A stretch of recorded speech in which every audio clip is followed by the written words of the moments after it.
Bonjour Mahmoud. Bonjour Philippe, bonjour Raniel. Bonjour Manuel. Mmh. Donc aujourd'hui, on est là, on a réalisé une mission, pour StarAid. Donc Finopia a développé une nouvelle offre, donc on aura l'occasion d'en parler un petit peu plus, mais au-delà de l'offre, c'est notre collaboration qui a vu le jour, notamment grâce aussi à une vision que tu as eue pour ta propre structure. Donc, on aura l'occasion justement d'évoquer ce sujet-là, durant cette vidéo. En effet, ça sera un plaisir. Première mission ensemble et on va parler des résultats que ça a apporté. Exactement. Alors, juste pour raconter un peu l'histoire de cette, 1re collaboration entre nous. Alors je dis première parce que j'espère qu'on en aura d'autres. Hem, l'histoire par rapport à Starred est assez simple. Nous sommes l'entreprise réunionnaise qui sauve des vies. On est présent à La Réunion depuis 2007, sur le marché des défibrillateurs depuis 2012. Et on a fait toute la partie développement à l'île de La Réunion, aux Antilles et à Mayotte. Notre situation était claire fin, 2024, où on s'interroge sur la possibilité de faire un vrai développement, heu, sur la France hexagonale. Parce que la problématique qu'on adresse, est une problématique, qui est encore plus prégnante au niveau national. Il y a aujourd'hui 550 000 défibrillateurs installés, en France métropolitaine et nous avons un tiers des défibrillateurs qui ne fonctionnent pas. Là où, à La Réunion et dans les DROM, nous frôlons le 100 de disponibilité. Juste, alors c'est un peu délicat de dire ça, mais on a sauvé, 4 vies, en 2025 et nous en sommes fiers. Et donc, début 2025, j'ai fait un premier passage au salon de la franchise pour essayer de discuter avec des cabinets de consultants, spécialisés en franchise et de voir éventuellement la possibilité de développer la structure Starred au national dans ce format, franchise ou autre. Et en même temps, les les choses sont bien faites dans la vie. J'ai rencontré, Philippe. On a eu, des échanges autour de nos différentes activités sans forcément être dans une forme de, pression commerciale. C'est plutôt une relation humaine avant tout. Et je lui ai fait part en fait de cette, problématique qui était de dire: «Comment pourrions-nous développer l'entreprise réunionnaise qui sauve des vies, StarAid, au niveau national?» Et c'est vraiment de là, que naît en fait, c'est une relation humaine avant tout et qui arrive derrière sur un échange puisque ce voyage en métropole en mars 2025, m'a aussi permis d'avoir une réflexion sur un nouveau business model. De dire: «Tiens, les spécificités des territoires insulaires ne sont pas duplicables telles quelles. Par contre, il va falloir réfléchir à un nouveau business model». Et donc, comme, pour toutes les rotations, tous les pivots en Starred, d'un point de vue historique, c'est toujours quelque chose qui arrive. Alors, souvent, j'ai un côté très spirituel, je me dis, c'est l'univers qui m'envoie un signal ou qui m'envoie une idée. Et j'ai donc cette idée qui arrive du nouveau business model et je me dis, «Tiens Philippe, on a, noué une relation de confiance», donc je t'en ai parlé et on s'est dit, «Oui, ça c'est dans ma tête aujourd'hui, mais il y a quand même un certain nombre de questions». La première question, c'est: «Est-ce que c'est vraiment innovant?» Hein, on a souvent, j'ai fait un post, sur Instagram, il y a pas longtemps où je dis, «Un entrepreneur, ça tombe souvent amoureux de ses idées», mais enfin, c'est pas une idée, c'est pas un projet, c'est pas un business, s'il y a pas de rentabilité et cetera. Donc la 1re question, c'est: «Est-ce que vraiment c'est innovant, ce que j'imagine?» Deuxième question, derrière et c'était ça, au moment de nos échanges, c'est: «Est-ce que ce que j'imagine est modélisable?» Et c'est là où, ton parcours Philippe, chez DHL m'avait, fait tilt, où j'ai dit: «Tiens, c'est l'homme de la situation». Voilà. 3e paramètre, c'était: «Est-ce que c'est rentable?» Et voilà, ces 3 questions sont là, on échange et à ce moment-là, on crée, une mission ensemble autour de ces questions.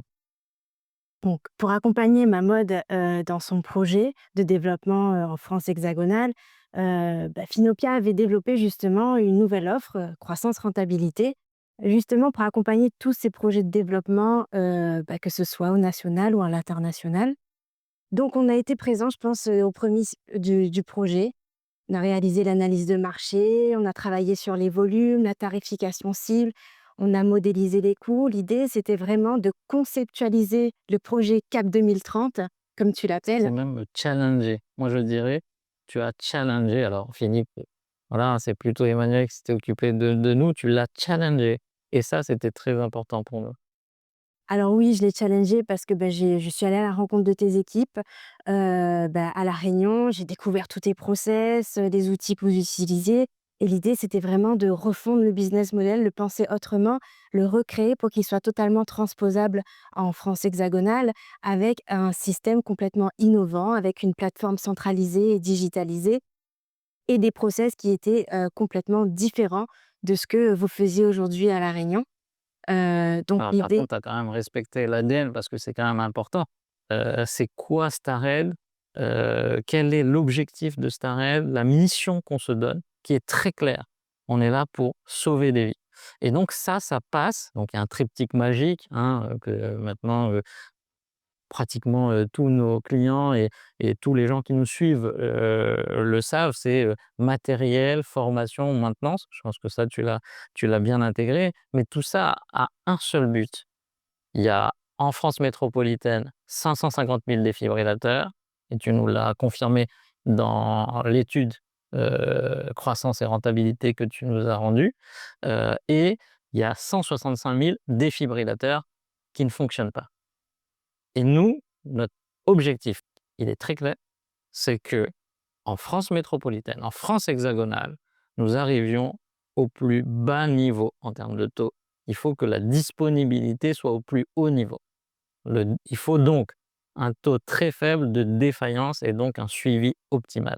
Et ça, je pense que tu l'as bien intégré, dans ta mission et ça, c'était un point fort et ta lecture, de cette mission.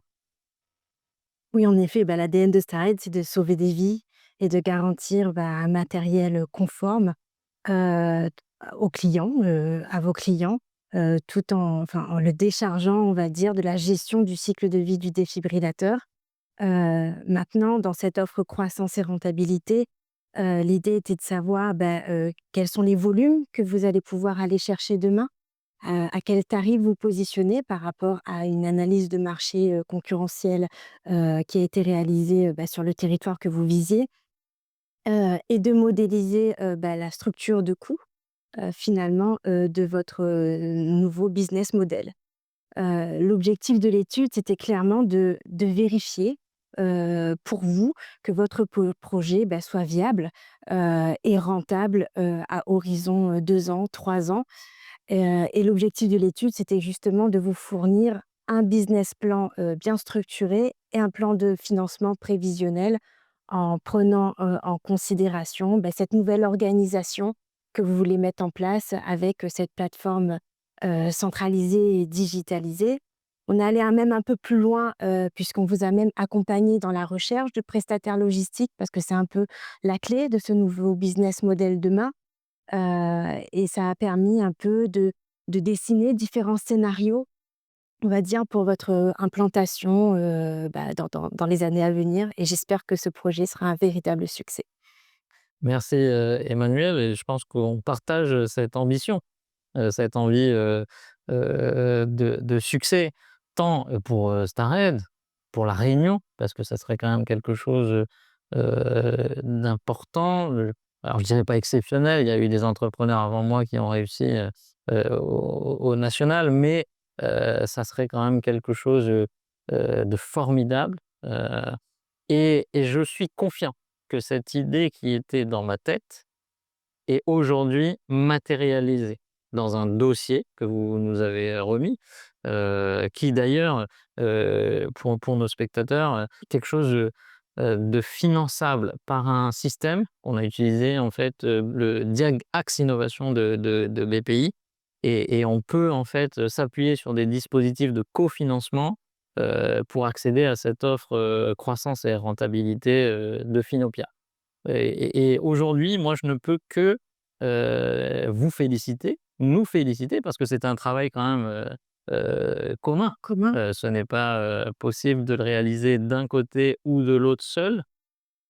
Et je trouve que c'est aussi cette synergie, cette, capacité à se comprendre, à aussi travailler sous contrainte parce que, hem, réaliser en fait un nouveau business model tout en respectant l'ADN, tout en respectant par exemple une contrainte que nous avions mis, c'était, il fallait en termes de ressources humaines rester très raisonnable, donc avoir une croissance la plus forte possible avec alors je dirais un minimum de ressources humaines. Voilà, c'était un peu la contrainte.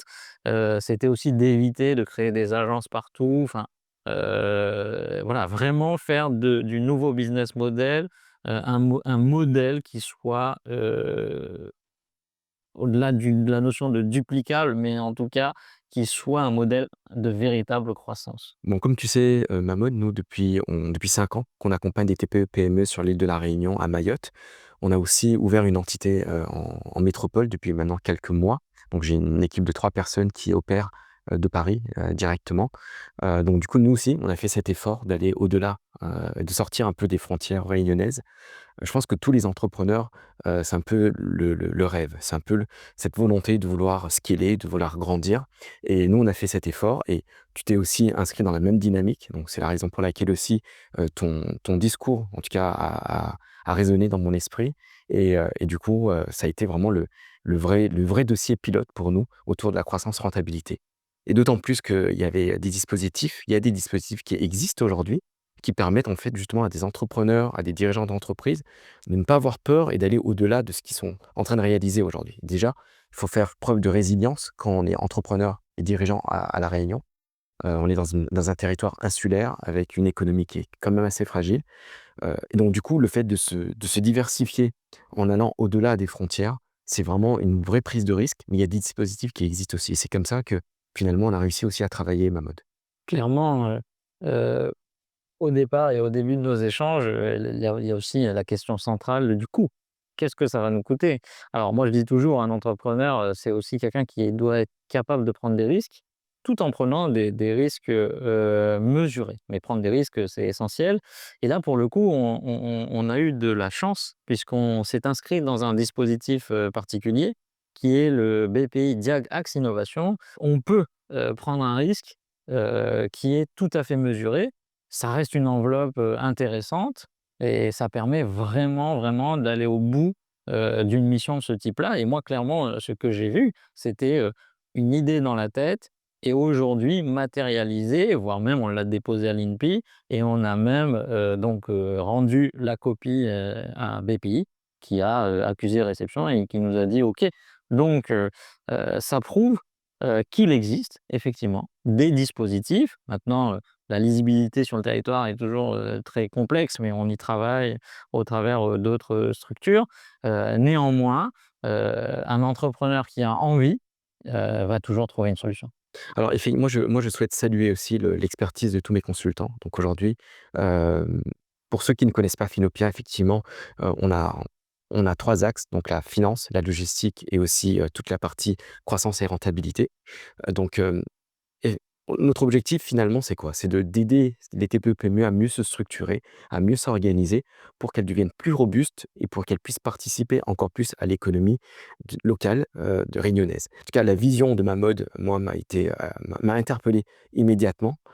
Un entrepreneur qui a voulu voir loin pour lui, pour son équipe, pour son entreprise.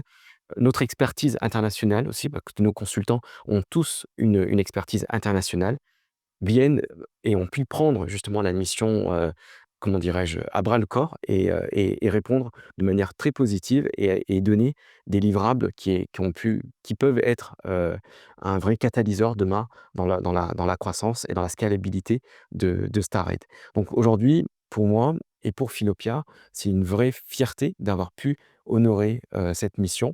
C'était une première, là, on a pu en signer d'autres aussi, donc on va accompagner d'autres structures réunionnaises à se développer. Donc, il y en aura certainement encore d'autres, avec d'autres visions, d'autres façons de voir aussi, la scalabilité de leur entreprise.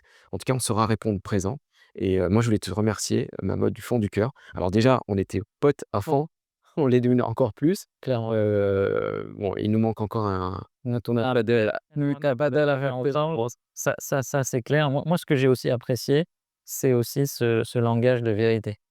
Lorsqu'on est entrepreneur, on peut avoir, beaucoup d'idées, on peut parfois être un peu têtu en se disant, «Je détiens la vérité», et c'est toujours très intéressant, et ça je vous remercie, hein, tous les 2, et je trouve, j'ai même vu d'autres consultants, de chez toi, puisque la première partie diagnostic a été Mmh. présentée par un autre, consultant de Finopia. Mais j'aime cette notion de dire on va ni, complètement ternir le tableau, ni l'embellir.